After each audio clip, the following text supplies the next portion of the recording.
আমি আপনাদের সঙ্গে শেয়ার করব যে পাঁচটি নিয়ম যদি আপনি মেনে চলেন জীবনে অবশ্যই একদিন না একদিন আপনি প্রতিষ্ঠিত হবেন এবং প্রচুর টাকার মালিক হবেন। শুধুমাত্র শুনলাম, মুখস্থ করলাম, একখানা বললাম, উড়িয়ে দিলাম বললে হবে না বস।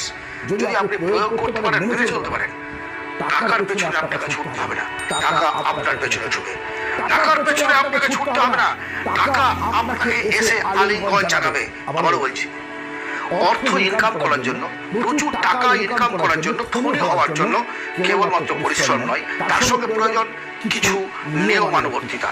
আসুন সেই নিয়মগুলো আমরা একটি একটি করে ধাপে ধাপে আলোচনা করি। প্রথম থেকে শেষ পর্যন্ত ভিডিওটি ভালোভাবে দেখুন।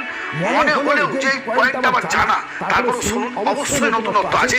আপনি এই পয়েন্টগুলোকে অ্যাপ্লাই করে নেওয়ার চেষ্টা করুন, জীবনে হজম করে নেওয়ার চেষ্টা করুন। দেখবেন একদিন আপনি সাফল্যের চূড়ায় অবশ্যই পৌঁছাতে পারবেন। যদি আপনি চান যে জীবনে ধনী হব, জীবনে প্রচুর টাকা আমার কাছে